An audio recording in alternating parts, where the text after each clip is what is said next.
Good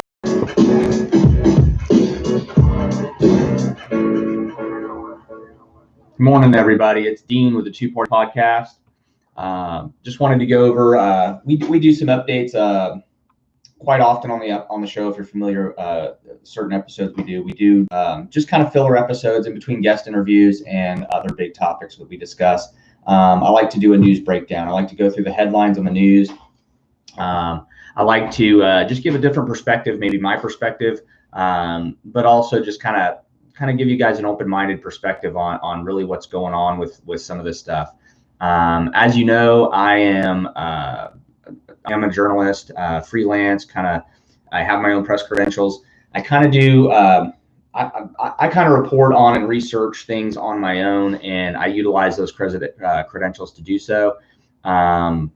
So that being said, I do keep up with current events and news. It's important to me. It's important to my family. It's important to the community. And I encourage all of you to. We like to be very diverse. We like to have comedy, sports, fitness, beauty, different topics on the show. I like to have different guests from all kinds of diverse backgrounds. So there's a lot of things that I like to present to you, the audience. A lot of things I'd like to be able to bring you in the future that we have in the works. But the key thing that I'm looking at today is just wanting to do a news breakdown. I just kind of want to get you guys updated on some of the things that are going on. We've had a lot of feedback about doing this live more often. Currently, we're on a Facebook ban for 7 days, so I can't go live over there. So it's easier for me just to go live on this channel, which we've discussed wanting to build this channel up anyhow. On a side note, we have White House is doing a press conference with the press secretary doing her usual, going to throw out a topic and discuss a few things that we're going to watch the media journalists throw some stupid questions back that have nothing to do with the press conference, which is what always happens. They're going to, sideswipe the issues and try to deter from it. So unfortunately, it just looks horrible for us journalists when journalists are out there just having an agenda to sway public opinion on politics or whatever it may be. But we're fixing to see that. That's fixing to come up here shortly. I was waiting for it. It didn't pop up. I was going to wait and do this live afterwards, but here we are. So a few key notes I like to do in case you're not familiar or you haven't seen the show before. What I like to do on the news breakdown is I go through world news. I go through local news. I go through U.S. news throughout our nation. Sometimes I'll hone in on a specific topic. I try to, I meant to pull up a little bit today about some more environmental issues I like to keep up with. If you're not familiar, there was some whales trapped. It's been kind of a headline if you're keeping up with some of the environmental stuff. There were some whales trapped, 380 of them died, and I think they were able to save 70 or 80 of them. They were basically just washed up and trapped in a sandbar. So that being said, sad situation. I keep up with stuff like that. So for those of you that maybe tune in or catch a few episodes, and some of our news breakdown just sticks to more political just because that's the environment we're in right now, which I pray goes away after the election and we get back to like real news, some positive stories and stuff. But that's just things I keep up with. I'm interested to know about these whales and if they survived and how many survived and how it's going to impact the environment, let alone the whales as a whole. So those are just things that I do and keep up with. So I will report on stuff like that occasionally. If there's a topic you want me to discuss or have on the show, you just let me know. That's all you got to do. You just twopartypodcast@gmail.com. You can go to the number 2partypodcast.com. You can go to our website there. You can submit information to be a guest. You can submit information for a topic you'd like to hear. You can email or go to the website and submit information if you just want to rebut something I say, if you disagree with something I say. I'd love to hear from you. I love feedback. I am my biggest critic, and I appreciate you guys being critics to me as well. So that being said, let's go ahead and kick this off. We've got North Korea shot and burned the body of a South Korean official, Seoul says. So Seoul, South Korea says, the official described as a 47-year-old Mr. A was traveling on a government affiliated ship near a disputed maritime border with North Korea. North Korea shot and burned the body of a South Korean official who just disappeared from a government boat earlier this week. South Korea's President Moon Jae-in called the incident shocking and very regretful. So we're in the middle of what a lot of you are aware of. We're in the middle of some peace talk. We've been in the middle of some peace talks between North Korea, South Korea that happened early on in the Trump administration's presidency. A lot of people kind of threw the sway at that situation, and because we're very familiar with Junong. He's just a dictator in North Korea. Just there's questions that he's either very sick or dead because we don't see a lot, but then he just pops up out of nowhere. But that being said, who can confirm or deny when you can't get access to the place? I'm sure someone knows, but at the end of the day, with this topic, we've got what originally was a handshake deal, kind of a peace treaty type of thing between North and South, that they wouldn't fire on each other or wouldn't have any ill will at this time. That's been in effect. There's been some conflict. There's been some dispute. There's been some argument still, which is the strangest thing in the world, because it's two people that have warred with each other, North and South Korea, over basically dominance of Korean peninsula. And it's been going on for decades and decades. And sadly, the people are affected. The people in North Korea are kind of in lockdown under a dictatorship in North Korea. And they always make it look like, it's just great there.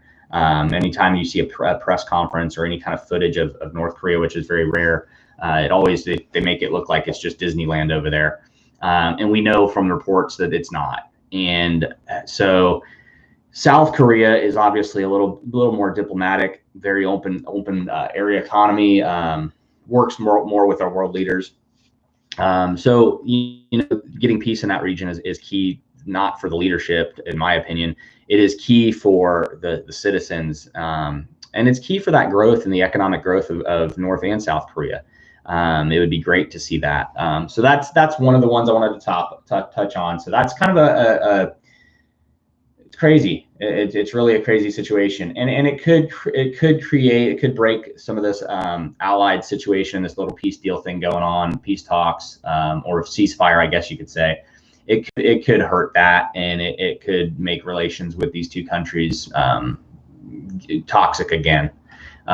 So hopefully not. Hopefully this gets panned out. They figure out what's going on. But that's North Korea, South Korea for you. Florida. Okay, so Florida Attorney General defends an investigation of Bloomberg's donations to help felons vote. Okay, so I touched on this on a past news breakdown. I did not touch on it enough, I think. So what we have is and I apologize, that was my phone ringing. We have Mike Bloomberg. He is going to support Biden and Biden's campaign. I'm from Florida, so I'm very keen. I have a lot of friends there in Florida. All my friends in Florida, hi. And so I keep up with Floridian news. I keep up with crazy Florida man stories and stuff, because Florida, where I grew up there, not just there, but mainly there. I call that home. A lot of craziness goes on in Florida. Florida politics, Florida in general it's just a very unique state. Awesome. I encourage everyone, if you get a chance to visit. Most Floridians wouldn't encourage that, but I do. That being said, Mike Bloomberg, in support of the Joe Biden campaign and Kamala Harris campaign, has said that he is going to donate. And I believe, if I'm not familiar, or I'm not, here we go. It's right here. So he reportedly raised Mike Bloomberg violated state law when he raised apparently $16 million to pay fines and restitution for 32,000 felons in the state to help them be eligible to vote in November. Now, there's a few things I want to touch on here. First off, I'm a huge supporter of second chances. Okay, a lot of you can disagree with me. A lot of you will not like my opinion, especially you people that are perfect and have never broke the law or have broke any rule in your entire life, and so you want to damn anybody who has ever broke the law or got a felony. Now, just to be clear, you can become a felon for the stupidest stuff. And that's not condoning your behavior for being stupid and getting a felony. What I'm saying is that, the term, what we've done in the past with the harsher laws and legislation that went on in the 80s, 90s, and even 2000s. I support Florida's Reoffender Act. Okay, just to be clear, I believe we have to be strict and hard on criminals. However, I think our justice system needs to focus more on a individual basis. I feel like our justice system needs to focus on, by an individual basis, I mean that they need to look at the details of the crime and the evidence upon each person. So you have, and I'm familiar with the criminal system down there, what you have down there is, or in any state, you have criminals that do, let's say, major drug deals and or trafficking of cocaine or something. So these guys get a slap on the wrist or back on the street corner selling drugs within a few months, or they're on house arrest or probation and they're still selling drugs while on house arrest or probation. You've got guys that are sexually pedophiles that are sexually offending in raping, molesting, whatever it may be. These people are getting probation. These people are getting slaps on the wrist, 5 years here and there, and then they just got to register on a registry. And most of them do, and there's a high percentage that don't check in. They just disappear off the map until they're found. They have a warrant, they get arrested, and it just goes through the system again. Wastes our taxpayer dollars. So that being said, felonies. I am a strong believer in second chances. I really feel, and Florida. Florida's one of the states I support a little bit in what they've done in the past and what they've currently been doing, because what I'm seeing there is that you can, while they have a Reoffender Act, which I support. So if you break a law, you get in trouble for robbing something or whatever it may be, you get a felony for robbing something or drug dealing, trafficking, whatever it may be, you get in trouble for that. You do your time.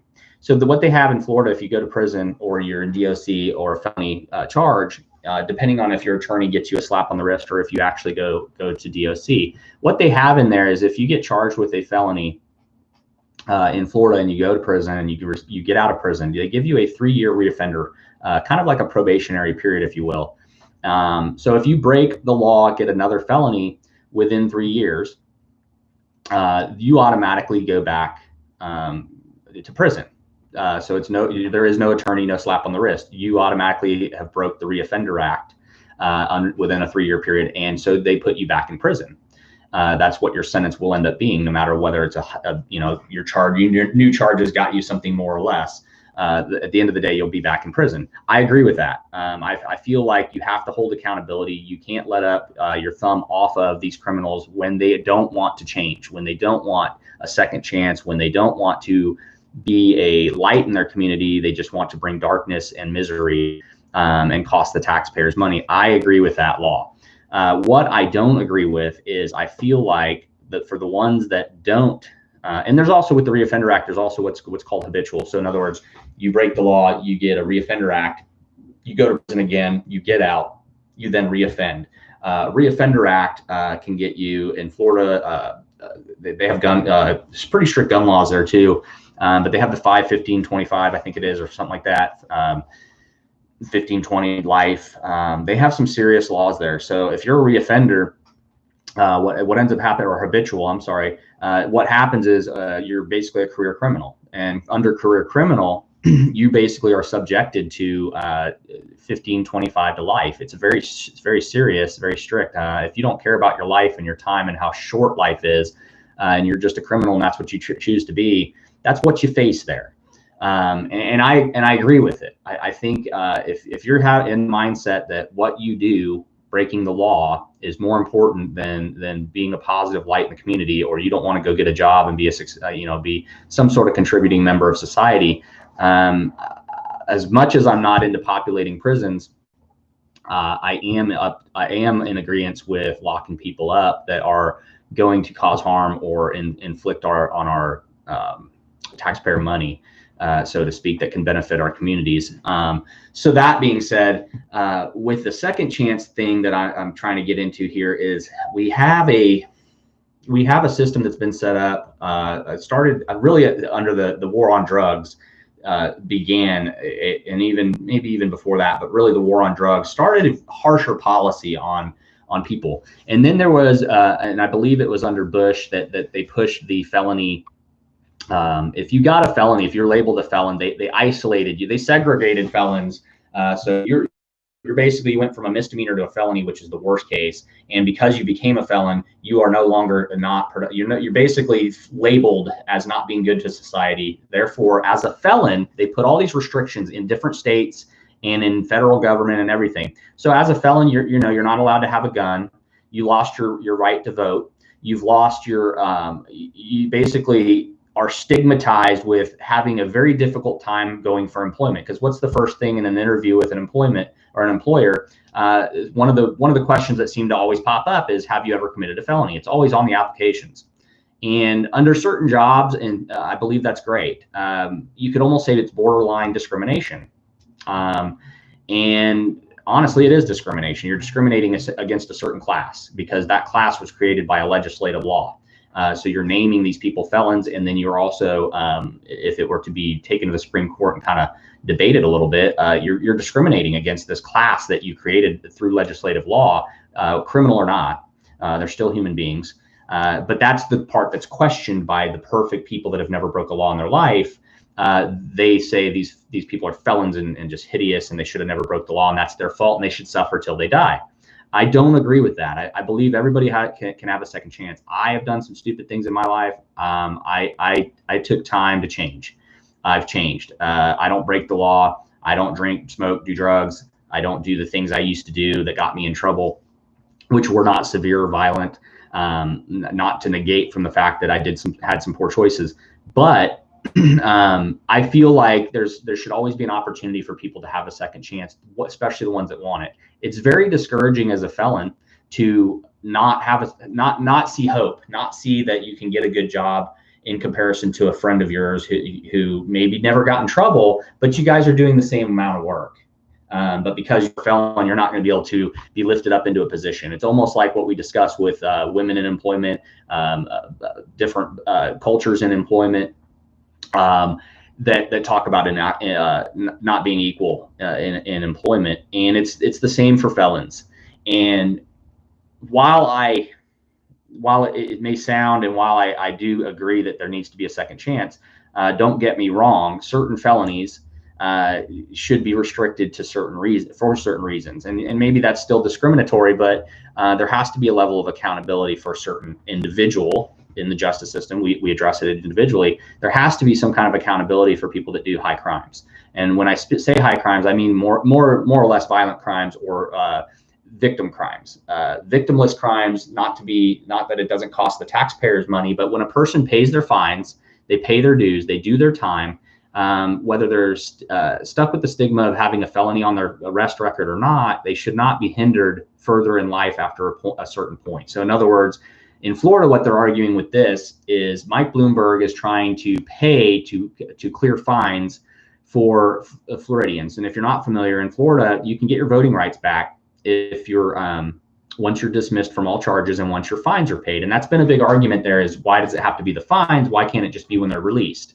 Well, I agree with Florida's take on it, that if you release somebody and give them their voting rights back and they still owe the state money, what's the chances they're going to pay the state back? Or what's the chances that they're just going to keep, make a payment here, make a payment there, drag it out for years, which costs the taxpayers money and ties up our court system, ties up our clerk's offices. So I agree that everyone deserves a second chance. Felons should be able to vote as long as they have paid their fines, done their time, and there's been an adequate amount of time that has passed. Now, the Supreme Court down there had made a ruling that as soon as they're done with their stuff and their fines are paid, they can. I'm fine with that. If that's what the court says, I will side with that. However, the other thing I wanted to note on that is as far as the second chance goes, I feel like there comes a point where we continue to leave this label, and it's okay to say you've been arrested, your arrest record goes with you till you die. But the laws that were created in the 80s, 90s, and even 2000s that made it harsher for felons to get work, to be part of, to integrate back in society and transition to be somebody that can do the right thing and have a second chance. Those laws have affected felons around, around the nation, around the world, and prevented them from having any opportunity to come out of jail, where they were out of prison after a long period of time, where they've left their family, the wife or mother has had to take care of the kids with no second income. And then that person's supposed to come out of prison and just integrate back in society, and they're expected to be a good member of society, but the opportunities aren't there to help them. And I know under Bush, we know a lot of the prison systems got budget cuts. Pre 9/11, there was a lot of budget cuts that took out programs that helped transition, and a lot of people were against it. A lot of diehard Republicans could not stand the fact that we were trying to pay money to rehab and give counseling. And these guys were coming out back in the 80s and 90s. These people were coming out, some of these felons were coming out of prison with auto body experience and degrees in different stuff, and getting college training and stuff like that they would never have done on the street, and they never would have had the opportunity to do on the street, other than building up student loans and being broke. And I'm sure that would have led down another avenue that we can discuss on another topic of student loans. So we know those budget cuts really affected the nation, but it mainly was meant to restrain and affect the prisoners and felons. And while I agree, someone who breaks the law has to be held accountable and go and do their time, go to prison, whatever the repercussions of the court are, I do feel that people deserve a second chance. And the thing I'm noticing here with this discussion is, apparently, since Mike Bloomberg has announced this $16 million that he's raised to pay fines and restitution, this isn't just to help these felons to pay their fines and get their voting rights back. He's doing this to get votes for Biden. So what this is initially is, whether you can label it whatever you want to label it, but at the end of the day, this is election tampering. This is election fraud. So this is basically, in a nutshell, this is what you would call almost quid pro. And this is also what you would call extortion, almost not really extortion, but kind of a blackmail type thing. Like, I'm paying your fines, you need to vote for this guy.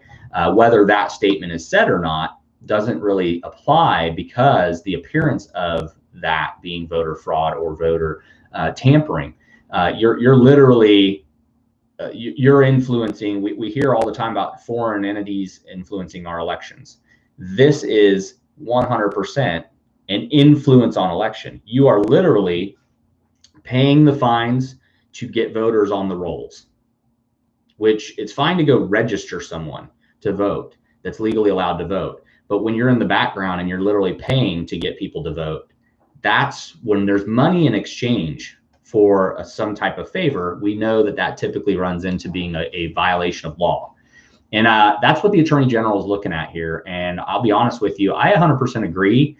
For those of you, or I look back even in my own experience, when I would get in trouble, get tickets, whatever it may be in my past, I had to face fines, and I had to pay those fines. And some of those fines were upwards of $6,000, $10,000 or more.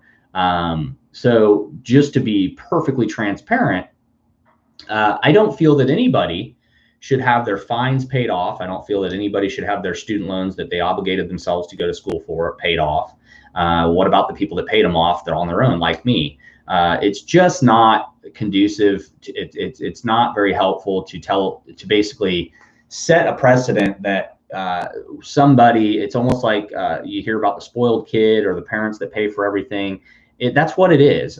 You're basically telling these people that we're going to pay your fines off just for you to get to come vote. And most of them will vote Biden. Most of them may not. Most of them won't even vote at all, because a lot of people don't care about elections, especially if you're coming fresh out of prison. What do you care? But at the end of the day, it's just not the message you want to send. And what you're doing also is you're freeing these people up. Some of these people aren't going to be good. Some of these people are going to come out and they're going to be reoffenders, and they are career criminals. And so you're paying their fines in order to clear the way for them to be off the grid for a second in order to commit more crimes, because they don't owe anything. But you're basically paying. You might end up getting them off probation even. And that may potentially just lead to them you're enabling them to commit more crimes. So there's a lot of variables to this whole argument. However, I feel it is voter fraud or tampering. And it's just the same as a foreign entity messing with our election using Facebook ads or whatever they say, swaying votes. That's exactly what this is. And the difference is with what we heard with the Russian hoax and what we heard with China interfering with our elections in Iran and all these different places that are messing with our elections. What you're not hearing is that those people, while they spent money on ads or influence on the internet, they never paid anyone in general that we know of. Not to say they didn't, but in this case, this guy is literally directly paying people to register to vote and give them their voting rights back. So I think the Attorney General has a foot to stand on in bringing a charge and or an indictment on this and investigating Bloomberg. So I hope it goes through. That's just my opinion. Moving on, California is banning gasoline cars. Again, I discussed, I will discuss and talk about environmental issues. I'm not going to so much relate to I'm not even going to really weigh in too much heavily on how I feel about electric cars and banning gasoline cars. I grew up as my dad was a mechanic. My brothers, I got 11 brothers and sisters that I consider brothers and sisters. Some aren't blood. Some are just, we grew up together. Some are family. Some were adopted. So that being said, I'm not going to weigh in on us not having gasoline cars. Gasoline cars are something I grew up on. I love hot rods. I love customizing cars. I love wrenching. Working on a Baja now. I think I understand the logic of removing the volume and population of gasoline cars from our streets and roads and helping to clean air. I think we do a lot of that through emissions. And I think we've come a long way from where it was in the 70s when people were doing oil changes and dumping it in their yard. And I think we've come a long way from people that are just, misusing gas and oil and maybe running exhaust systems or engines that aren't very efficient. And I think a lot of that changed. We had a little bit of that change under the Obama thing where he kind of did the cash for clunkers thing, trading up old junk cars and which I don't know how much that really helped anything, but it was there, and and they destroyed engines and stuff for that. So, but California is going to be banning gasoline cars, and then so now the race for electric vehicle begins is the headline, and this is on Bloomberg.com. It just says California started the clock on the future that a few years ago would have been unthinkable.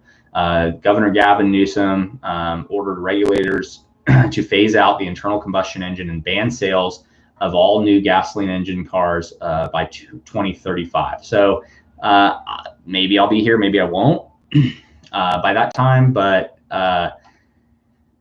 I understand the push, and I understand we have a lot of young people and very smart people that are working in technology systems and dealing with environmental issues and solutions, scientists.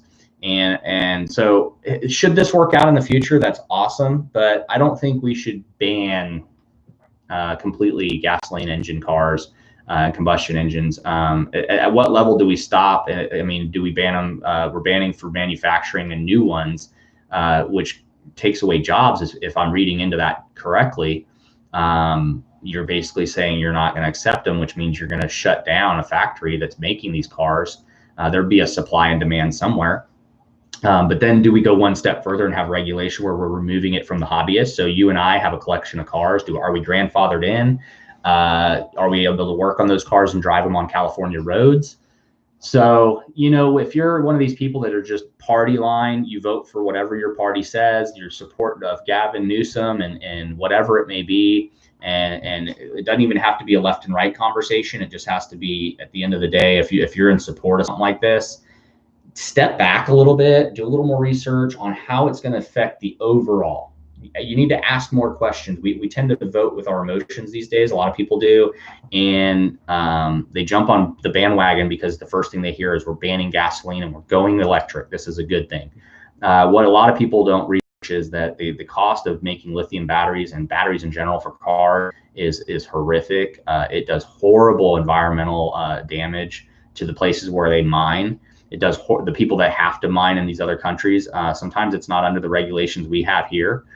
So these people are under harsh work conditions. So while I agree that we need batteries, and while I agree that electric vehicles are cool, and I'd love to just tinker with one and customize and make them cool. I've seen some really neat stuff on YouTube, different videos I've seen where people have customized them out, made them into race cars. while I agree that this is all neat technology and a great solution for the future of clean air and emissions, I think people need to look at the whole picture of what we're affecting, because we're not just going to affect the automotive industry and affect jobs of workers. We're also going to be affecting an increase in asking for workers in other countries that are mining for battery materials that may be working under harsh conditions or unregulated conditions and be in danger. We're asking those people, we're forcing those people to be laboring harder than they should.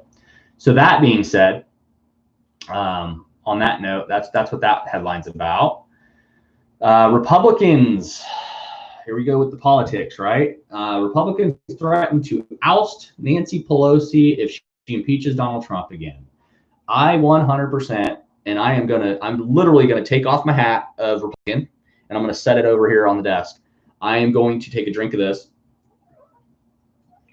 and I'm going to give my opinion. My personal opinion is, with the Russian hoax Mueller report, we wasted millions and millions of dollars that could have been a solution. That the millions of dollars we wasted on this hoax that we found out, first off, that we found out was a hoax, was paid for by the DNC, was what Obama administration. This is all congressional record. You don't have to agree with me, but you can't deny it, because there's facts. It is supported in congressional record on both sides of the aisle in Congress. They will tell you, if you pull this record up, exactly what was told in the committees. So we do know as a fact, we know the DNC paid for, with Hillary, the Clinton Foundation, they all paid for this dossier that was used to apply for warrants in a court. That was all backed up and supported by the Obama administration that had knowledge of it. And they utilized this fraudulent report in order to spy on a citizen, then Donald Trump, and then from there moved forward with spying on and basically harassing his campaign into making arrests and or investigations, opening investigations on his campaign as a political smear, utilizing FBI, CIA, and all of our agencies as a weapon. Politically against an opponent, Hillary Clinton's opponent at the time, Trump. We know this to be fact. So and then they turn around once that takes place. They couldn't stop the train; it was too late, and so they opened up the Mueller investigation to look into, to prove that there was Russian influence by Trump, and that he for sure used his power, his whatever Russian influences to affect the election or sway the election. I'm going to tell you, from my opinion, I was never sent an email, an ad, nothing that I ever saw on Facebook throughout the 2016 or even previous elections up to the day of the election. Nobody sent me anything that swayed my vote. Nobody from Russia, nobody from China, nobody from Iran. Nobody is sending me and popping up ads that are making me want to change who I vote for or what I vote for. But I also research my stuff and I look into the candidates. That being said, we know these facts to be true, but the Democratic Party let the investigation. They wasted more of millions and millions of dollars to let Robert Mueller do his job, which he did. And in the tail end findings of this, it came up to a big nothing burger. The investigators were found in the middle of that investigation. The people he used as lead investigators were found to be corrupt in certain aspects of reporting wrong, deleting cell phones, evidence, removing or destroying evidence at the end of the day during this investigation when it was closed.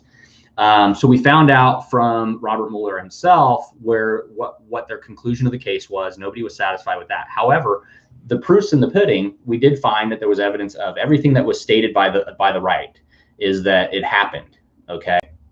But yet the Democratic Party has not yet said this did happen. We're gonna hold accountable and call out the members or the people in our party that did it. And that where me, like I said, I took my hat off, guys. So I'm not being a Republican right now. I am literally speaking from the heart as a citizen, like you and I should be. That should be because they're not willing to step up and call out Hillary Clinton and the DNC, and they're not willing to call out the waste of taxpayer, me and you, our money. They're not willing to call out the people that wasted the money during that investigation. Nobody's being held accountable for that situation. And then we went through the Ukraine mess, and that put us into an impeachment at the beginning of this year. That impeachment wasted more millions and millions of dollars. Here we are many months later dealing with the corona pandemic, and you and I are sitting here waiting on two parties in Congress, a House and Senate, and two parties arguing over who's going to open up our wallet, our taxpayer money wallet, and give us a little bit of chump change in order to help our families get through what's become a shutdown and shut down businesses and bankrupted a lot of businesses. Here we are. So we wasted millions and millions of dollars, taxpayer dollars, our wallet. They just took millions of dollars and threw it into an investigation that we knew was true. We had facts to support it. The investigation was put through to be thorough, to make sure that we were right. Which basically that's what they did. Their investigation ended up proving that what was the allegations from Trump and his campaign and the people on the right were right. And so that money was wasted, but nobody was held accountable. And the way I feel is here we are months later after the pandemic, and here we sit waiting on money from Congress because they're fighting over our money, but they're not going to give us our money, but they're going to fight about it while we're all broke or needing it. I'd say broke. I'm not particularly broke, but there's families that are. And so the millions of dollars wasted on the Mueller investigation, the millions of dollars wasted of ours on the impeachment, the millions of dollars wasted on the investigations that led up to the impeachment, the investigations and court proceedings that are being wasted day in and day out of our tax dollars by frivolous investigations against a president who is possibly the most investigated president we've ever had. They have found nothing on this guy. You can hate Trump for his past bankruptcies. You can hate Trump for being a weird-haired looking orange dude. You can hate Trump for anything and everything. But unless you personally know the guy, you're kind of being just biased to your party. At the end of the day, you can hate him for his grab the pussy comments. You can hate him for his whatever it may be. You can just hate the guy. But at the end of the day, Donald Trump is not the one holding the wallet for months and keeping your family from having some extra revenue to go get food or pay for some bills. He is not the one that wasted all of the past 2 years of the Mueller investigation situation. He is not the one that wasted the money for the Russian hoax and investigating and spying, because that cost money. So we're talking about here a lady who's talking about a second impeachment. Okay. And if you guys aren't, I mean, if it doesn't matter to you how much money was spent on these investigations and the waste of money, and yet that means I don't want to hear from you now about the corona money you need. I don't want to hear from you now about your struggling or your student loans or your this or your that, because you're allowing, by siding on party lines, you're allowing this lady to dictate where our wallet can be opened and how much of our money can be spent. But notice every time they're spending money, they're never handing it off to us or giving it back to us. And at the end of the day, we're really not getting the voice we need with these people to be their constituents on the bills and legislation they're passing. We're not getting a say in where this money gets to go. They write it. We all get on a party rally. The media makes us argue about this bill's right, this bill's wrong. And we don't even look at the bill to see where the hell they're spending our money. And that's a big problem. So this headline is in the independent.co.uk. And I'm in agreement. I think we need to start holding our Congress and our legislators accountable. I think Nancy Pelosi has done enough damage to this country in her long career. She has done some good, and I know a lot of people are going to attack me for saying that. I need to put my hat back on, I think. But I'm going to be honest. The lady has some legislation that's passed in the very late past. I'm talking 90s and 2000s, and even maybe some in the 80s. Nancy Pelosi has done some things in the nation and in the background as a legislator. She's been around forever. But she has not served a purpose for the people since early 2000s. She really, truly has always been party politics now. It is sided with how much money we can get for the interests of the Democratic Party. It is never about getting this money for the people. And it's always in the press conference for the people. We're doing this for the people, but it's not.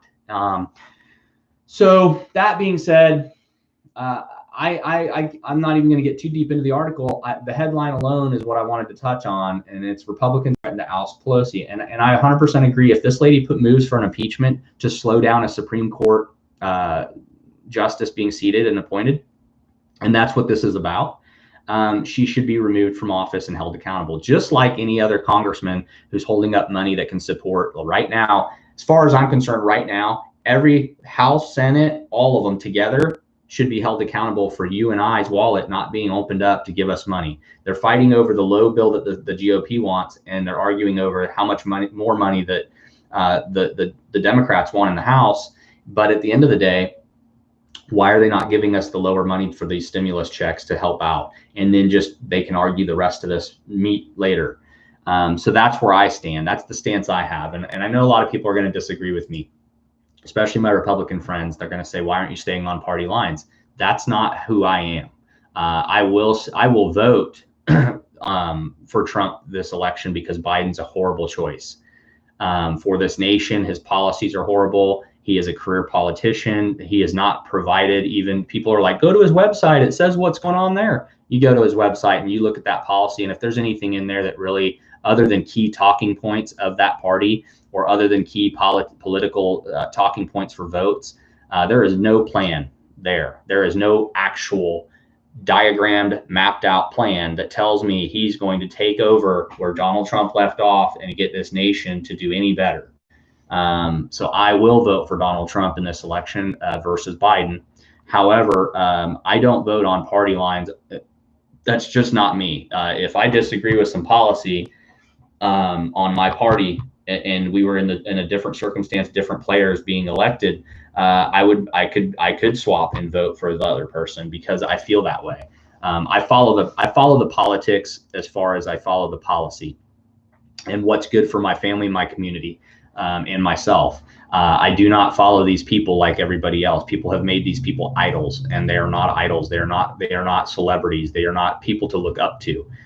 They are equal, or supposed to be equal to us, and they're not. They've created a way to make themselves not equal to us, and that's something we all need to, as we the people, we need to look at that.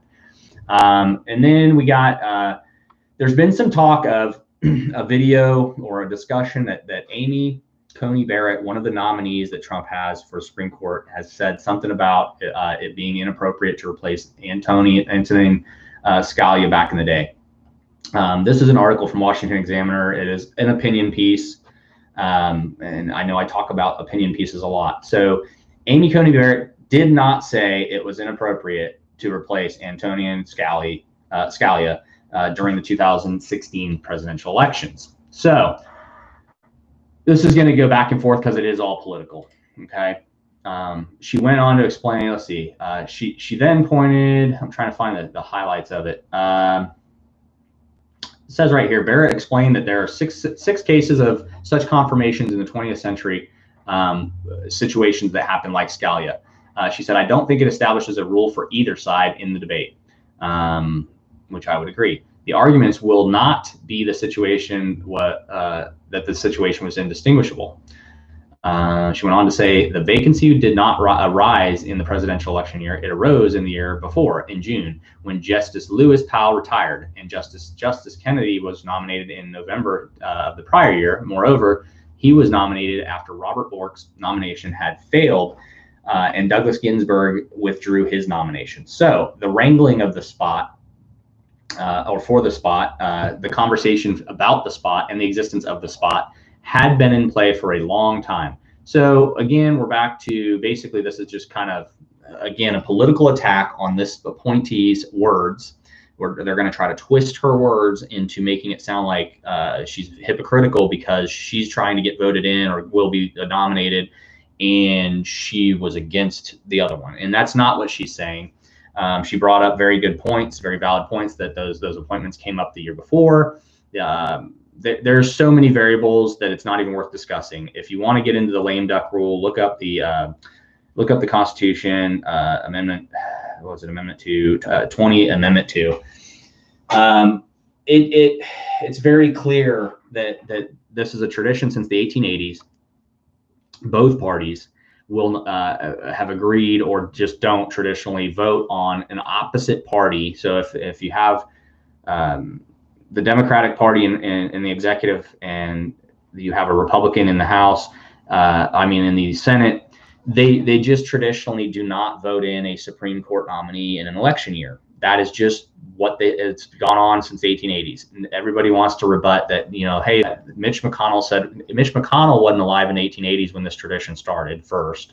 Second off, what Mitch McConnell did in 2016 was right, because he stuck to the rule. The rule applied. It was two different parties in these two different branches. And so that null and voids any argument that he stuck to the tradition. And he's sticking to the tradition now. We have two of the same parties in the Senate and the executive branch. And so therefore that vote can happen. And that's just my opinion. You guys can disagree with it and probably will. So that being said,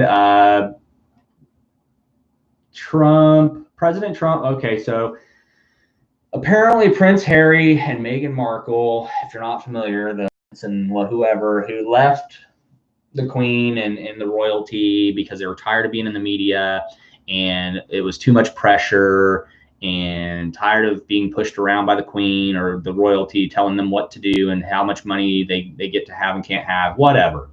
They stepped away. He said, "Oh, we're out of here. Me and my wife, we're done."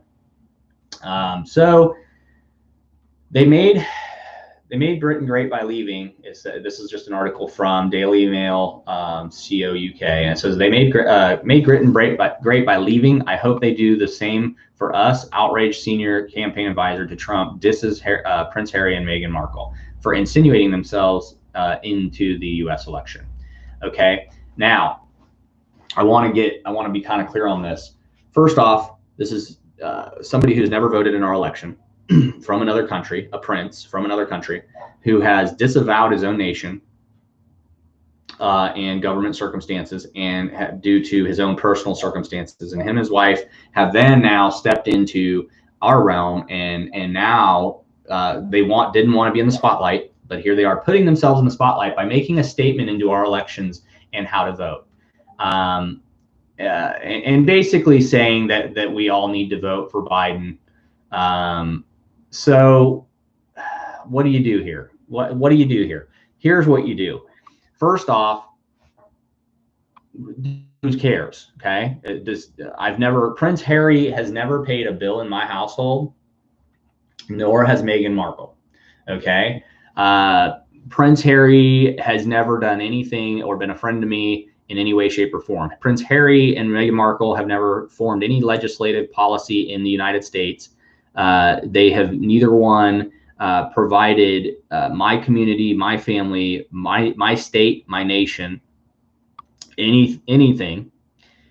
She actually moved over there to marry him and lived that life for a while, and then all of a sudden they're back over here, and apparently they still feel even though they don't want to be in the public eye, their celebrity status apparently is deems speaking out into election. Again, this leans back to me. Anytime the celebrities reach out and give you political advice, you see Alyssa Milano and all these other crackpots give their opinion.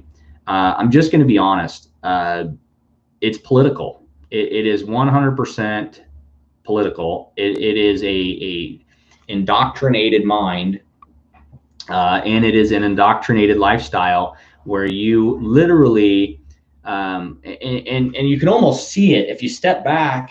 You can almost see it when 90%, let's say, of Hollywood comes out in a certain way, and there's not 90% of the we the people, citizens, didn't vote in 2016 according to that 90% of the celebrity status.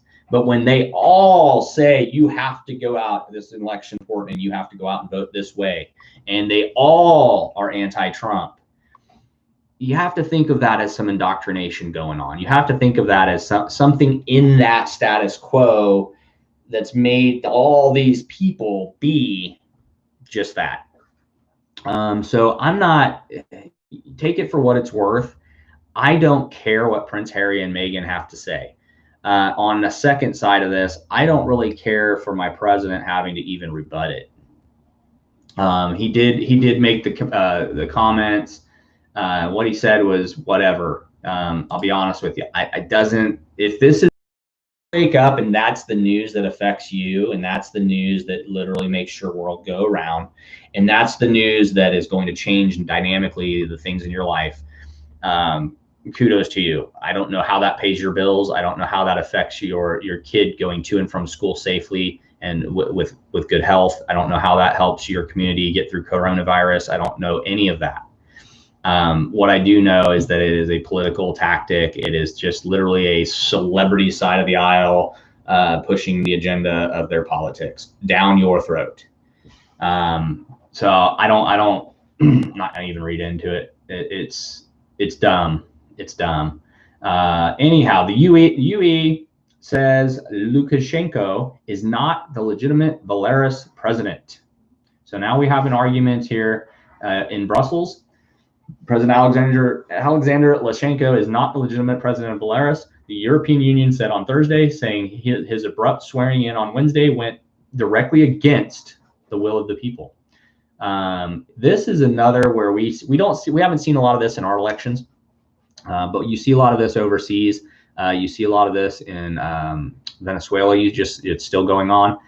You see a lot of this political unrest. We know, and a lot of people aren't going to talk about it. We've seen the news clip where Soros, you bring up Soros, it gets shut down. This guy funds all kinds of stuff, and you can look it up on Wikipedia. You can look this up all over the place. Do your research, find good sources when you look this up. It's history. He's had his hands in politics in other nations and economies and building them up or crushing them. To his agreeance or dismay. He has done it for years, and he's doing it now here in our nation at home. But what you're seeing here is basically Belarus, the European Union said on Thursday, his swearing in went directly against the will of the people. The ceremony at the UE plans to boycott Lukashenko following the disputed August 9th election. And as the European Parliament had earlier decided not to recognize the veteran leader from November when his term as president was due to end. The so-called inauguration and the mandate claimed that Lukashenko lacked any democratic legitimacy. So this is something we're probably fixing for the first time in our nation. Mark my words, for the first time in our nation, we're probably going to see this play out, okay? We're going to see, we've already seen from 2016, everybody's denying that President Trump won. President Trump is not our legitimate president. He'll never be my president, blah, blah, blah, blah, blah. We've heard it. That was the start. That was like the opening gate for starting this type of conversation or action being done in our nation, okay? So what happened in 2016 between the Russian hoax and the campaign tampering and the dirty tactics that went on in politics for 2016, even previous, has now led us up to probably going to see something like this, which is another reason why I think it's more important for us to get a Supreme Court, get that Ginsburg seat filled, because at the end of this, we can't have the election be disputed and then our Supreme Court be in a lock 4-4. We need that extra vote to side with whichever party can bring the evidence and the truth and the constitutional truth about the election and the results of the election. We need that seat. And I'm not saying that because we need that seat to decide for Trump. If the election goes and enough people vote for Biden and it's proven to be totally legitimate, no tampering, no mail-in fraudulent, double vote, triple votes, if all of that comes true, we, as much as we may not like it, I have to accept that this is our president. We did this under Obama. A lot of people voted for Obama that didn't vote for him the second time around. They voted for him because they thought this guy is a good guy. He's a smooth talker, and he has some good policies, good ideas, and let's give him a chance to be the first black president. And then a lot of people jumped right in. That was it. Second time around, through the first term of Obama, they were like, holy crap, what this guy is. Whoa, he's a little off where we thought he would be. Maybe this wasn't it. And so the second time around, a lot of people that he had votes for didn't want to vote for him. So he lost a lot of the votes that people even on the right had voted for him. I know a lot of people that were Republican that voted for Obama. So that being said, if this election goes the way it's supposed to go, and we get Biden in, we have to accept that. That's something I've encouraged in debates with other people about Trump is, you may not like Trump. He may be Orange Man. He may be the bad hair guy. He may be the bankruptcy guy. He may be a stupid TV star. It doesn't matter. He was elected by the people to be the president of our nation. We should give him every bit of power and encouragement to lead our country to success for each one of us. We can disagree with his policy. We can disagree with who he is as a person. If we knew him personally, if he was your friend or you knew him for many years, and you know something about him that you hate, and that's why you hate him, great. But he's still the president of the United States, and you can still hate the personal who he is that you know, but you still have to give him that much, the recognition and the respect that he is the president of the United States.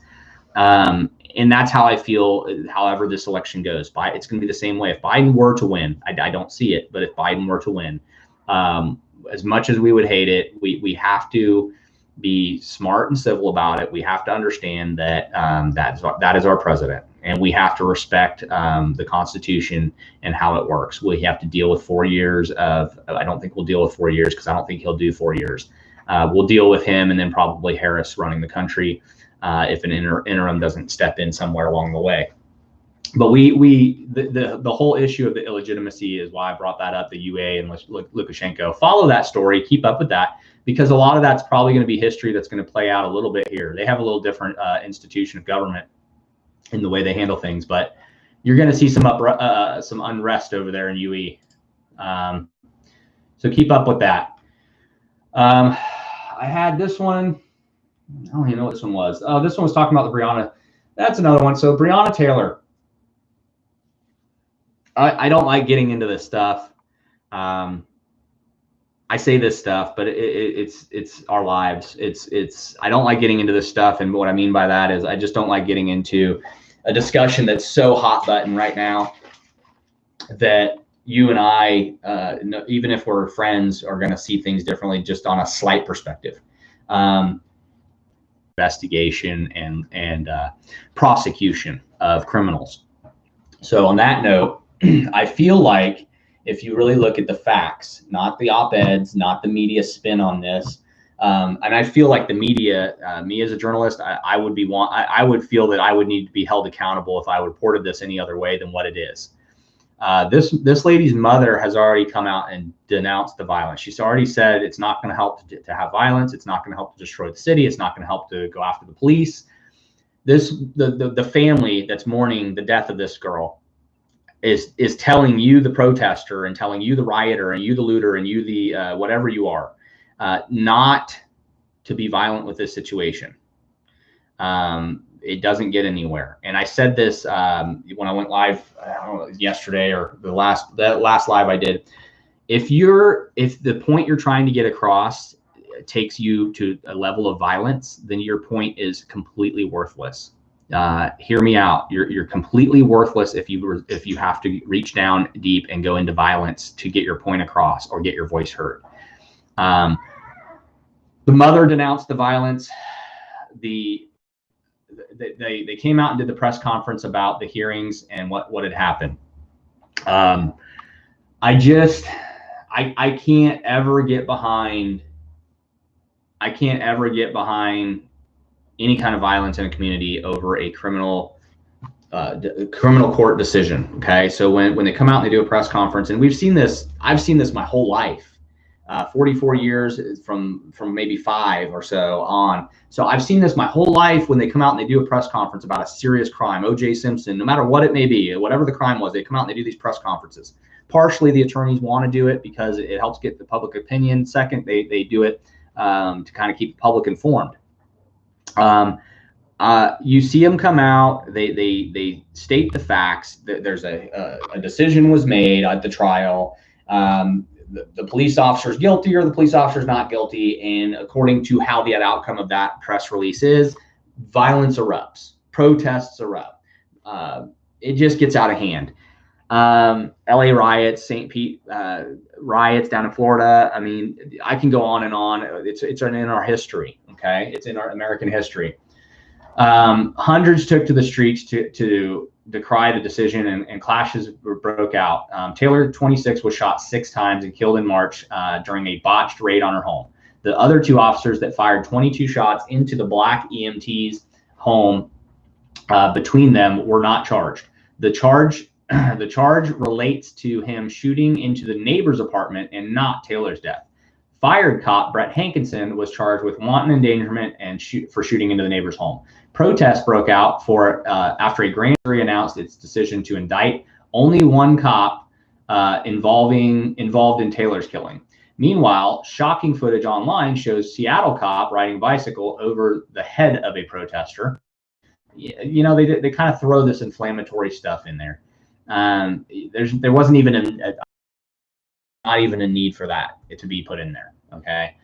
What they've done now, this journalist, this is by Rachel Sharp for Daily Mail and Megan Sheets for Daily Mail and Francis, whoever, you know, you're reading the headlines and then all of a sudden you go from the story of Breonna Taylor. And now we're talking about, meanwhile, there's shocking footage online of a Seattle cop. Could that not be any more? Could the perspective of that not be any more spun to be anti-police? Come on, folks. Don't believe the media hype. Do not. I'm reading this live to you, and then that's the jargon you get. Okay, I'm reading it. Just sideswiped me on. Why are we even discussing a Seattle cop running over someone's head when we're trying to talk about Breonna Taylor and the tragedy that it is in itself? So anyhow, that kind of upsets me when I see stuff like that. And then, you know, they go back into Seattle. Now it goes back. Okay, a total of 127 protesters were arrested in Louisville Wednesday night and dozens across America. Donald Trump took to Twitter Wednesday night to say he was praying for the officers injured. Police confirmed two cops were shot in the Brook Street and Broadway about 8:30 p.m. on Wednesday. Now, let's see, and I'm going to mention something on that. Johnson's arrest citation says he has intentionally used a handgun to fire multiple bullets at officers. Apparently, this is the guy that was arrested. He was charged with assault of a police officer and wanton endangerment, the very same charge brought against the only cop to be indicted. So we talk about equal balance of justice. So this guy shoots at a cop. The cop that was indicted got the same charge. Okay, so we're applying the wheels of justice are applying equally here, and I think that was a very good. I'm making a point of that because I think that's that's kind of how it should work. So you shoot at a cop, you get what the cop got shooting the person you're upset about. Nobody should be shooting anybody. Okay, plain and simple. And the other note I want to make. Okay, so the note I wanted to make was this guy was shot. Basically, the shooting that happened with the two cops. I already saw a video and I heard of when this all began, like when this shooting and the 10 there was 10 other people I think that got injured and some other stuff going on, 10 different firearms going off or something crazy. But I heard and I watched a video of this. I watched it earlier, and what had happened is I guess the demonstrators were doing what they were doing. The protesters were doing what they were doing. And they were approaching and or encroaching toward the police officers that were on the scene. So they set up a barrier. National Guard's there. The police are there. They're doing their due diligence to block a section. And I guess they already had every area of Louisville kind of boarded up in this area. They kind of expected this. Some businesses didn't have their windows boarded up, and those were ones that were being targeted. At this time, from what I could see in the video and what was explained, is that the crowd started moving toward these officers that were kind of defending an area or setting up that was their stand.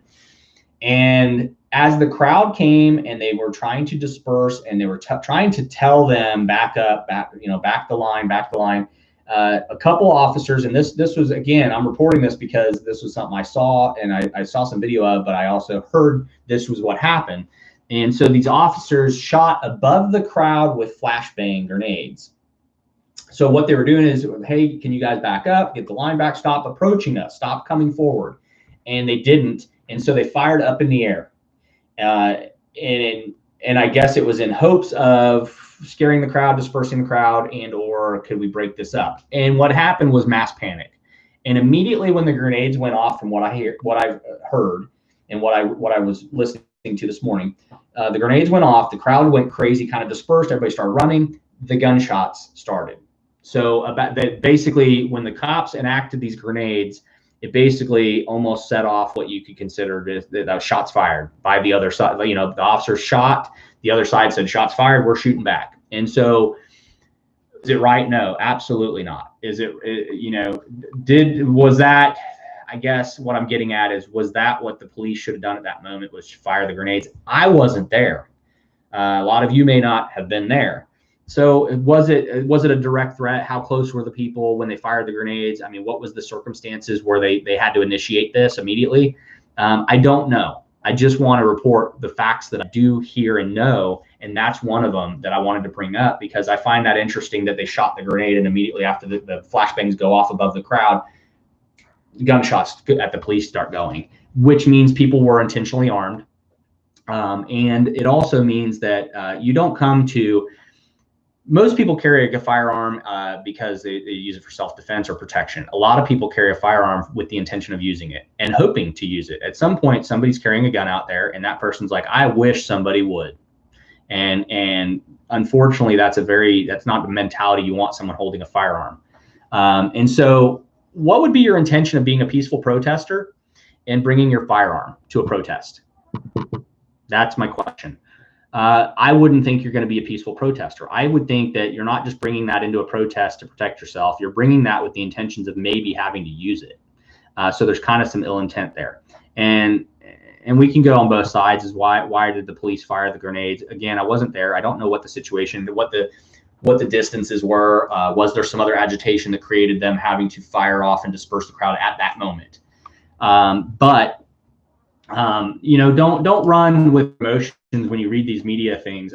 Again, there is nothing you're going to find on CNN, Fox News, all these different news broadcasts. There is nothing you're going to find if it's an op-ed. There's nothing that you're going to find if they don't cite sources. And so I would just want to make note of that. And I'm running a little long here on this news update, but I feel like it was necessary to go over a lot of this stuff. Plus, it just lets you get to know me. Not that that's a great thing. So, and then the last one that I have up is the Louisville police officer shot amid Breonna Taylor's protest. Suspect is in custody. So, somewhere in here, hopefully we have Louisville, Kentucky. The 2 police victims confirmed by authorities were treated at the hospital for non-threatening injuries. Chief Schroeder said in a short statement, one is on alert and stable. The other officer is currently undergoing surgery and stable. The suspect was not identified and potential charges were not available. So apparently maybe we read that on the other one. Yeah.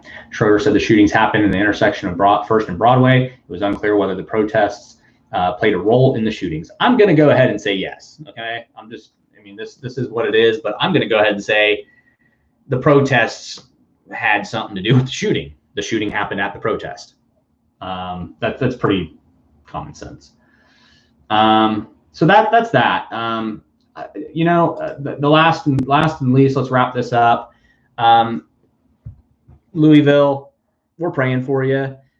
This doesn't have to be like this, period. This is something where a group of people, maybe a small group of people, maybe a large group of people, are pushing this narrative. Kill the police, all these things, the police that got shot, taken to the hospital, people yelling for them to die.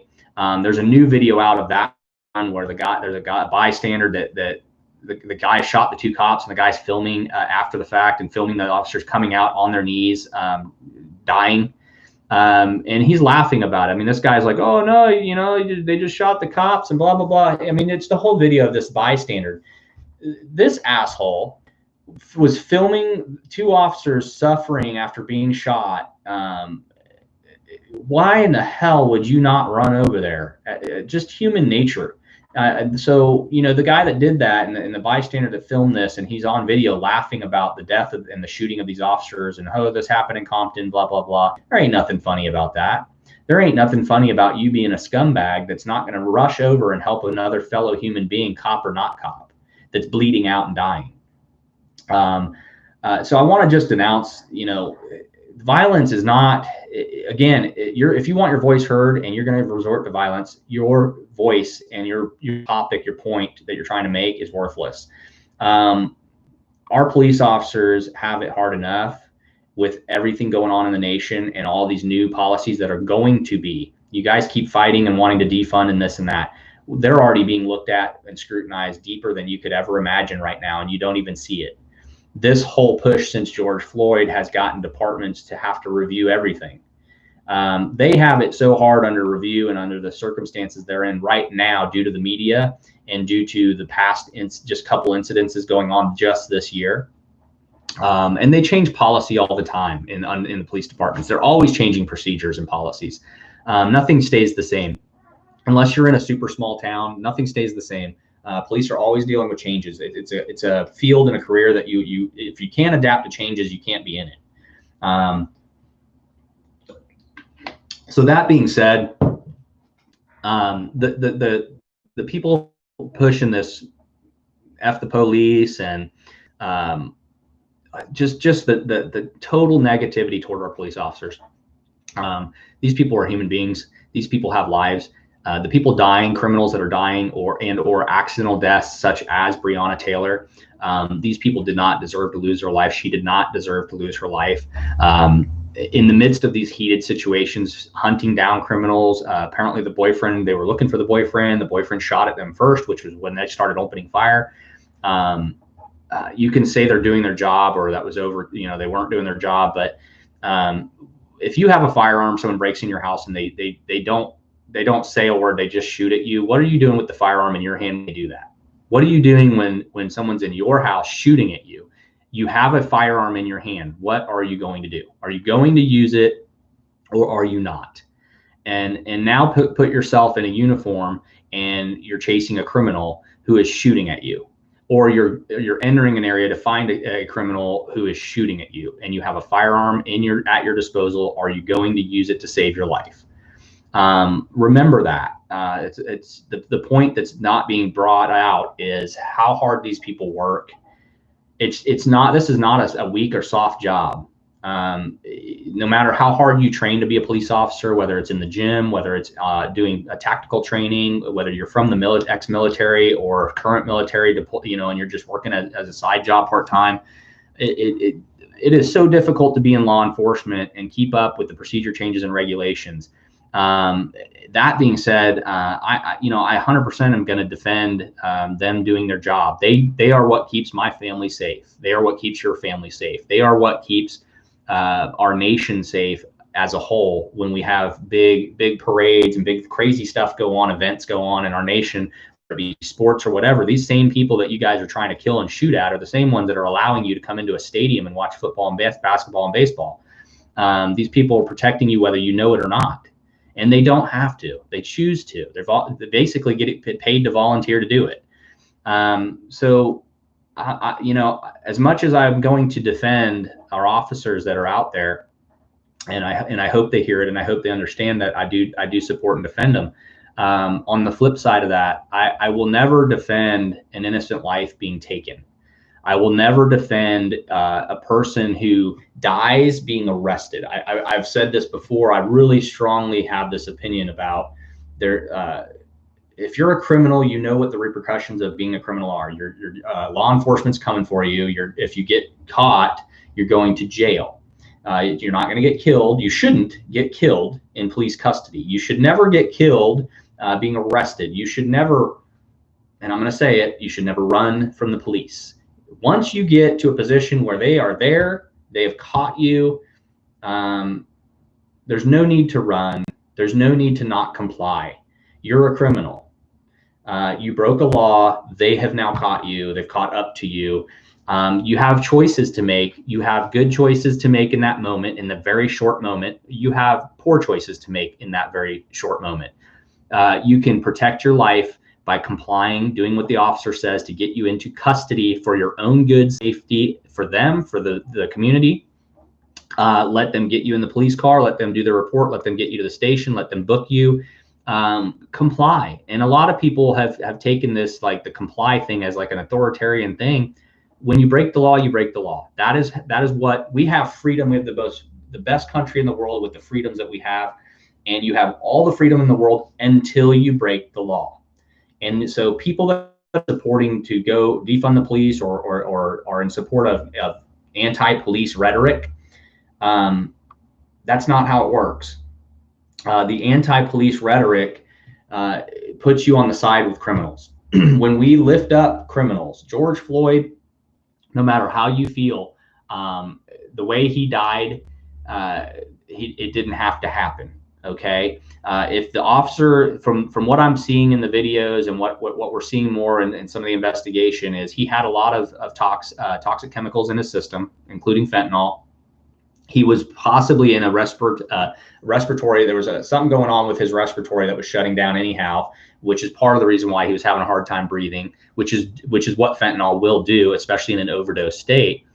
I in no way, shape, or form can say that George Floyd should have died. I can also say that he shouldn't have died at being arrested. But what's to be determined still really is, did he die because this officer was on him too long? That we might never know, because it was really kind of a mix of the two. And I do feel that officer should be held accountable for not getting him up, getting him in the car, and just getting him in a position. Once you take custody of somebody, you get them in cuffs. I would pray that you just move along the process. Get this guy. He's in cuffs. If he's resisting arrest with cuffs on, he's less of a threat. Maybe get him in anklets, maybe hog tie him. I don't know. But at the end of the day, I'm not an officer, but I feel like he shouldn't have had to go through what he went through in his last moments. Okay. And so while I'm not going to defend him being in his past record and what it is, because again, I believe in second chances. So whether this guy was breaking the law with a counterfeit bill and doing drugs at that moment and lost his life in the midst of being arrested, whether it was due to the arrest or whether it was due to the drugs in his system, I feel like we got to get away from being anti-cop and start really realizing we need to be anti-criminal. So if you're breaking the law, sort of like the other shooting we saw where the officer in the drive-thru, the guy was drunk. There was a lot of situations that could have played out there, and the guy could have went home. They could have offered him a ride home. There was a million ways that could have ended better than that man being shot and killed. So, it's tough to be out there and make split-second decisions. But if you're a criminal, it's not the end of the world to go to jail. If you get caught, comply, go to jail. Everybody wants to talk about this. Why should we comply? You want to comply so you don't end up dead. Okay. I want you to make it to jail. If you get arrested, I want you to live and make it to jail, and I want you to be processed, and I want you to get, if the judge deems you can have bail, I want you to be able to bail out and prove your case and go from there. Nobody should die in the police custody. Nobody should die in the middle of an arrest.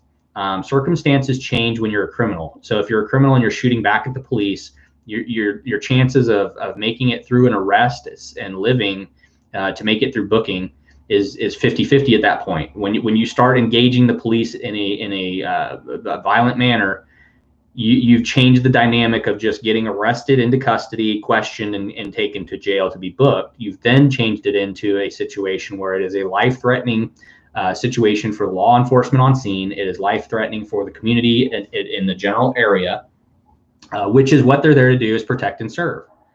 And when they're coming to arrest you and you start shooting at them, their first inkling is to protect the community around them. That's what their job is. So the buildings that you're shooting at an officer, your bullets are flying around an area, and it's going to hurt, kill, or damage somebody or some property. That is what they're there to protect. And that's what their job is. And secondary, their job is to protect their life. And then I consider third being that they're there to help protect your life. So believe it or not, they are there to protect you and keep you from hurting yourself. By hurting yourself, you're going to hurt yourself when you shoot at a cop and they shoot back and kill you. So, protect and serve the community, protect and serve their life, and then they protect and serve the criminal as a whole, because they're really trying to de-escalate and stop the situation. That's my opinion on that. Louisville, man, stop, you guys. Around the nation, stop. Enough's enough. We need to come together. We need to see this from all sides And the best way to do so is for all of us to step up, take action in a way that gets action, that will get attention. These protests, if you guys haven't realized, they've been going on in Portland for months, and around the world we have global protests about the lockdown and stuff. I'm all for free speech. I'm all for peaceful protests, but hear me out. These protests now are not getting anywhere. These protests now need to turn into legitimate community groups getting together, me, you, and a neighbor, or 5 or 6 neighbors getting together, or whatever we can rally up, and us stepping up to our local city council, stepping up to our local law enforcement. I have no problem, 5, 10 of us, let's go over to the police department and have a discussion. They're not going to, come out and shoot us and kill us for walking into the public police department and asking to speak to a supervisor or a director or a sergeant and say, hey, we're here, we're community neighbors, we want to partner with you. We don't want to hurt you, we don't want to defund you, we don't want to kill you. No, you go in it with the intentions of speaking. You want your voice heard, go speak to where it can have action. Have a representative go speak to one of the police departments, set up a liaison, so that you have a community voice. Okay, use that voice to communicate with who your local department is, and how, and you guys come together to work together, maybe even form a committee that you guys can work to help communications in your community. Start there, and then use your voice with that interaction and that relationship with a local law enforcement or a local city council helping you with ordinances to start that communication. Step up to your state level. I don't know why people think this is so difficult. It's really not. Sometimes you'll hit walls, you'll hit opposition when you go speak to a local city council. You go to a meeting or get on an agenda to speak about an issue that maybe the city doesn't think they're facing, or they're really busy and they kind of blow you off. But I can testify to the fact that if you make enough noise, the squeaky wheel will get some oil. And if you want to make change, it takes action. You protesting with signs and you marching down streets and violent acts happening in the midst of your peaceful protests, it's over. Nobody's listening anymore. And no matter how loud and violent you get, I've heard this side of it too as well. If you're not listening, we'll do more. The louder you get and the more violent you get, not only are you taking away from your topic and you're removing your voice just by getting louder and more violent, you're now placing yourself in the realm of criminality. You now are, instead of being the target of a solution, you are the target of a problem. You become the problem, or you become a new problem. So I encourage you guys, man, do the right thing out there, Louisville, do the right thing, USA, around the world. If you want your voice heard, think of what you're trying to accomplish, and think of where you can start at the bottom of the totem pole, or if you have access to the top of the totem pole. Try to figure out where you can start. And sometimes it helps getting a group of people together, like-minded people that have the same agenda. Get them together and really brainstorm. Don't assume because Black Lives Matter and Antifa and everybody's out in these major cities that it's a great idea for you to gather up your local folks and start the same protest in your city. That's not really, if you look around and you heard it on the news and you think it's a great idea to go do it, if you're looking and paying attention, you notice it's not working. It's not doing good by any means. So maybe using our intelligent minds as human beings, we say, why don't we not do what they're doing? Because what they're doing doesn't seem to be working. What they're doing just seems to be causing more problems for the neighbors, for the community, for the taxpayers, for everybody involved. It's making it worse for them, and it's making it worse for the people they're yelling at. Why don't we make a better solution? And why don't we go ahead and step up to our local city council? Why don't we go speak to our local law enforcement, go down to their police department and just have a discussion with a good, an officer down there or one of the supers or higher ups, and just see if they'll hear us, see if they'll listen. Now, I know a lot of you are going to say, well, we've tried that, or maybe we're going to try it, but we believe that we're not going to be heard. So if you go to a local police department who's there to protect and serve, okay, the key word there at the end there is serve. If you go to a local police office, police department, and you walk in there with completely open-minded communication and a civil discussion, and you ask and you explain why you're there, and you'd like to ask, maybe you don't know who to ask, you just ask the receptionist or whoever, dispatch, who you can speak to about a community issue that you like to address. That's a good way to start it. Hopefully that person will, and mind you, they're busy. I've walked into a few of them. They are just snap your head off because they're busy. They're dealing with emergencies. They're dealing with homicides. They're dealing with murders. They're dealing with a lot of crazy stuff that you and I don't see because that's what they're doing for us. But you go in and you can't go in there with the attitude of, you owe me something or you got to give me this. That's not going to get you anywhere in any police department or anywhere that I know of, period. You got to go in there with a civil, open mind, and you've got to be having a community initiative that makes sense when you have this communication. And then when you do get to speak with somebody, which you will, when you get to speak with somebody, ask them who they think the best liaison or the best person to point of contact would be. They might send you to a police chief. Or set up an appointment with a police chief to sit down and have a meeting. They might put you into, they might even patch you in with getting an appointment with a mayor, local governor, or state governor. So don't fall for the, well, they're doing it, that'll work in our area. Because if you're paying attention, none of it's working. All it's doing is creating more violence. More innocent people are getting hurt and killed. It doesn't make any sense. So, folks, I've been on here long enough. I apologize for taking so long. That's our news update for 9/24. Dean Two Party Podcast out. You can get with us on twopartypodcast@gmail.com. You can get with me at the number 2partypodcast.com on our website. Go to the contact page. You can also hear content and episodes there on the listen page. You can also on the front page, there's a few videos. We're still working on building that up. So on that note, Dean on Two Party Podcast out. Have a good one.